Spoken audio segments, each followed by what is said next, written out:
Imagine a journey that begins in the dark alleyways of urban landscapes and winds its way through the intricate compositions of music history.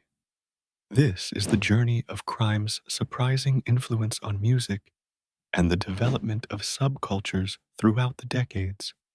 From the syncopated notes of jazz in smoke-filled speakeasies of the 1920s to the defiant strums of punk rock in the neon-lit streets of the 1970s, crime has carved an indelible mark on the world of music.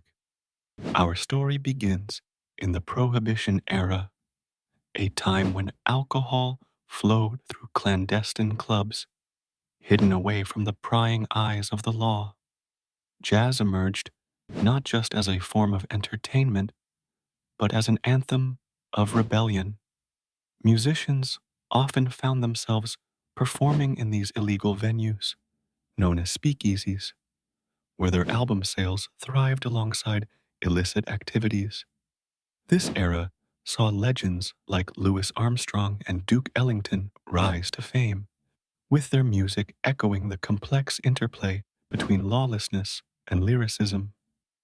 Transition a few decades forward, and we find ourselves immersed in the gritty urban backdrop of the early hip-hop scene. New York City's Bronx, famously plagued by crime and poverty in the 1960s, became the birthplace of a revolutionary sound. Hip-hop artists such as Grandmaster Flash and the Furious Five chronicled street life, addressing the harsh realities and systemic injustices faced by their communities. Crime-infested neighborhoods became a source of lyrical inspiration, with the culture of graffiti, breakdancing, and DJing mirroring the struggle against societal constraints. Music served as a powerful vehicle for storytelling, shedding light on the overlooked narratives of marginalized communities. The intertwined relationship between crime and music took another definitive form in the raw power of punk rock.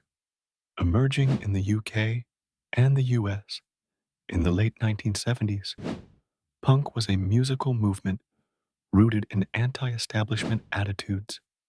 Bands like the Sex Pistols and the Clash harnessed their sound as a means of protest against political injustices, often steeped in the imagery of rebellion. Their music expressed the frustration and anger of young individuals disillusioned by economic disparities and social decay. Punk became more than a genre. It was a subculture that embraced nonconformity and resistance, with its tumultuous energy echoing across societal boundaries. As we move into more contemporary times, the subtler influence of crime on music is evident in genres like gangsta rap.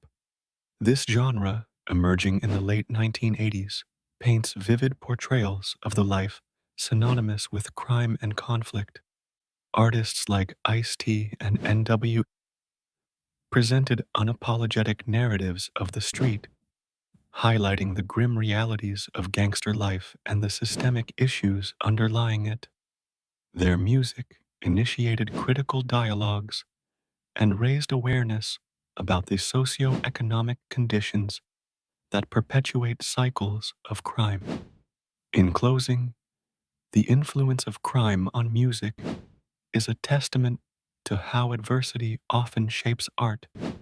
This complex interplay has given rise to some of the most vital and transformative sounds, reflecting the hopes, frustrations, and realities of those on society's fringes. As we listen, we find that these beats and melodies carry more than just rhythm. They echo the stories of a world where crime has both challenged and inspired the boundless creativity of music and subcultures.